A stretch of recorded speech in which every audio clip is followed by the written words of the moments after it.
Howdy folks, Dr. Will Wong here, and let's talk some common sense. Got this email, and it reads, Dear Dr. Wong, I'm wondering if anything jumps out at you about the high monocytes along with the other markers on this blood test. And he sent me a copy of the blood test. The PA tested for mononucleosis, and it was negative. Also, no growth from my cultured urine. I seem to be having a constant react mode, and have had for years, whether it be EMF or another ambient trigger. Possible prostate cancer, considering my symptoms. My doctor failed for months, getting me a standard prostate MRI and nerve conduction test, so I just got a new doctor. And my answer is, howdy. Your borderline high normal to high white blood cell count, neutrophils, basophils, monocytes, would suggest you've got a low-grade infection going on somewhere. Any idea where? A root canal? Ever had scarlet fever? You suspect you've got prostate cancer. Might you have a long-term prostate infection instead? It's got to be somewhere, and that long-term low-level infection could be what's making you feel triggered.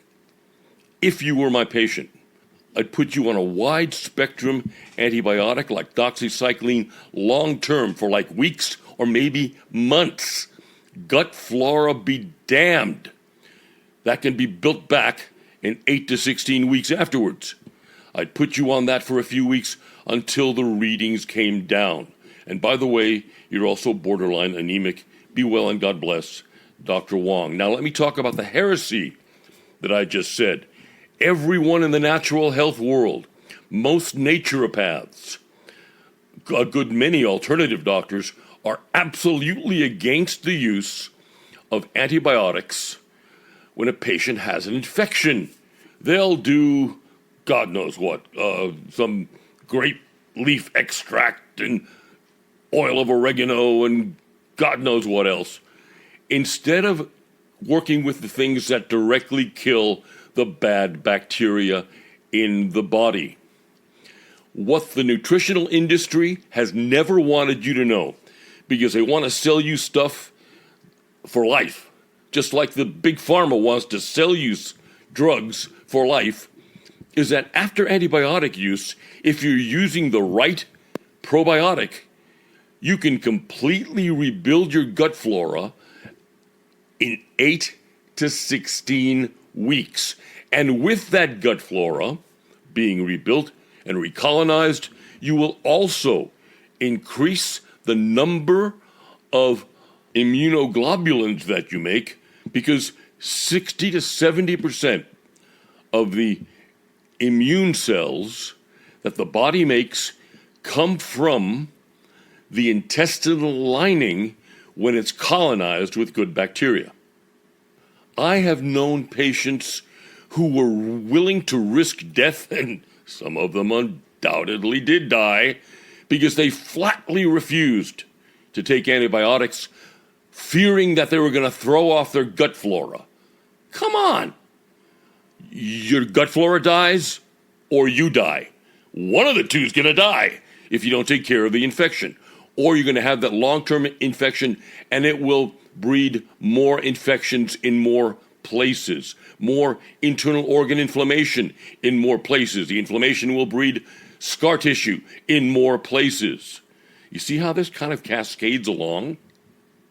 And yes, MDs these days are wary of giving out antibiotics even when they should, because they fear that you're going to develop a resistance to antibiotics. And that entire line is a completely different crock of political horseshit that I won't get into just now. But let's just say that medicine prefers when you get really, really, really sick instead of just mildly sick, because they make more money after you get really, really, really sick. And that's where the push against the use of antibiotics comes from the MD side. Again, remember, you can fight the dysbiosis of the good bacteria dying off while you're taking antibiotics by the use of lactobacillus sporogenes, as was in our armored acidophilus and will be in the newly developed armored acidophilus. And afterwards, after you stop using the antibiotics, the use of the same lactobacillus spora genes plus some other strains for 8 to 16 weeks will completely rebuild your gut microflora so that you don't have to worry about it. Some folks are wandering around thinking that, oh, I did antibiotic therapy 4 years ago and I've taken probiotics ever since and my microflora is still off. No, it isn't. And if it is, you're taking a dead probiotic product. Remember that about 90%, 95% of the stuff that Consumer Reports tested when they took it straight from health food store shelves, from drugstore shelves, from ordering online, 90% of the nutritional products they found were absolutely dead in the bottle and did not contain what they had written on the label. So, if one product isn't working, go out and find another one that is. And I'll give you a hint, the cheap stuff doesn't work. Till next time and my next rant, I wish you all God's blessings. Be well. I'll chat with you again. Bye-bye.